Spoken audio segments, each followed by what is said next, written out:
Halo semuanya, apa kabar hari ini? Semoga kita semua baik-baik saja ya.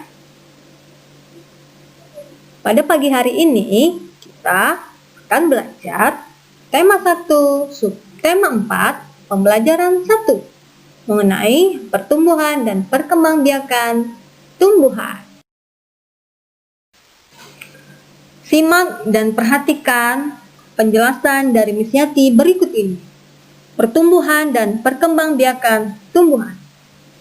Tumbuhan memiliki banyak manfaat bagi kehidupan manusia. Kegiatan menjaga dan melestarikan tumbuhan sama dengan menjaga alam sekitar. Salah satu kegiatan yang bisa kita lakukan adalah dengan merawat tumbuhan. Jumlah tumbuhan meningkat karena berkembang biak. Perkembangan biakan tumbuhan dapat terjadi secara alami dan dengan bantuan manusia atau disebut juga dengan cara buatan. Pertumbuhan tanaman. Tanaman sama dengan makhluk hidup lainnya mengalami pertumbuhan. Tanaman pun memiliki daur hidup dan cara yang berbeda dalam perkembangbiakan. Ada tanaman yang perkembangbiakan secara alami, ada juga tanaman yang mengalami perkembangbiakan secara buatan. Baiklah, untuk pertama ini, Miss akan jelaskan tentang perkembangbiakan tumbuhan secara alami. Apa itu perkembangbiakan tumbuhan secara alami? Perkembangbiakan tumbuhan secara alami artinya perkembangbiakan yang terjadi tanpa bantuan manusia. Perkembangbiakan alami dapat berasal dari biji, tunas, umbi, dan spora. Contoh tumbuhan yang berkembang biak secara alami dengan biji adalah pohon mangga, jeruk, dan semangka. Tanaman yang berkembang biak dengan tunas seperti pohon pisang, bambu, dan cocor bebek.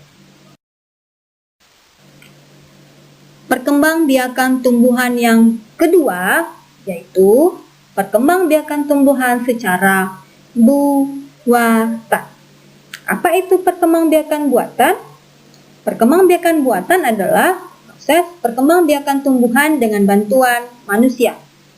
Salah satu contoh perkembangbiakan tumbuhan dengan bantuan manusia adalah tangkok, setek, dan merunduk. Membuat gambar mozaik. Tahukah kalian tentang mozaik?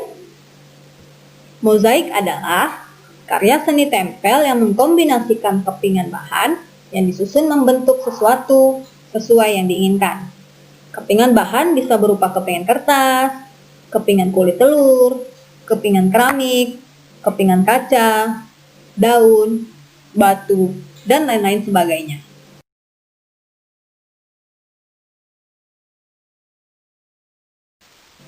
Sebelum membuat gambar mozaik, sebaiknya siapkan alat dan bahannya seperti kertas gambar, gunting, dan lem. Kertas gambar digunakan untuk membuat pola gambar. Gunting digunakan untuk membuat potongan-potongan bahan. Lem digunakan untuk menempelkan bahan pada pola gambar. Berikut beberapa contoh dari gambar mozaik. Pada pertemuan sebelumnya, kalian telah mempelajari tentang perkalian, bukan?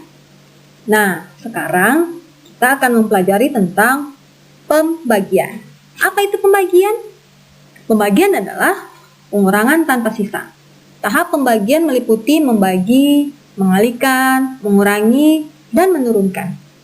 Untuk bilangan yang kecil, dapat dihitung dengan mengurangi bilangan itu dengan bilangan pembaginya sampai hasilnya 0.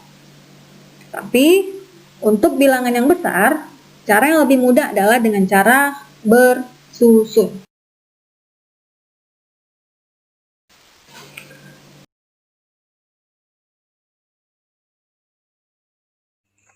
Perhatikan contoh soal berikut ini. Yang pertama, 16 dibagi 4 sama dengan. Kedua, 45 dibagi 3 sama dengan. Oke, sekarang kita selesaikan dulu contoh soal yang pertama. 16 dibagi 4 sama dengan 16 dikurang 4, dikurang 4, dikurangi 4, dikurangi 4 sama dengan 0. Itu artinya bilangan 16 kita kurangkan secara berulang dengan angka 4 sebanyak 4 kali hingga hasilnya sama dengan 0. Jadi 16 dibagi 4 hasilnya sama dengan 4. Oke, sekarang Miss ulangi. 16 dibagi 4 itu artinya kita kurangkan bilangan 16 secara berulang sebanyak 4 kali hingga hasilnya 0. Baiklah, sekarang kita lanjut untuk pembahasan soal yang kedua. 45 dibagi 3 sama dengan. Langkah pertama, susunlah bilangan tersebut ke samping.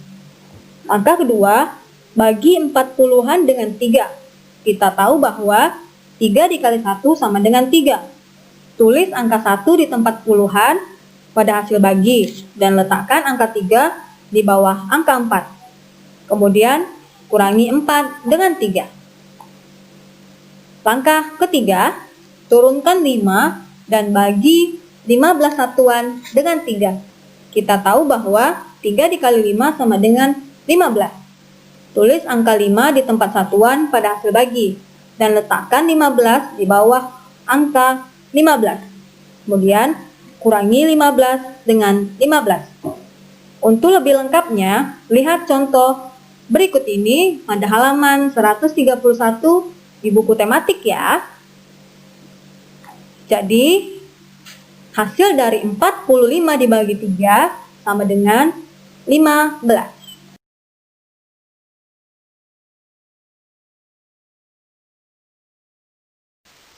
Oke, semuanya. Cukup sekian pelajaran kita hari ini. Sampai jumpa di pertemuan berikutnya. Miss harap anak-anak semuanya tetap semangat dan selalu jaga kesehatan.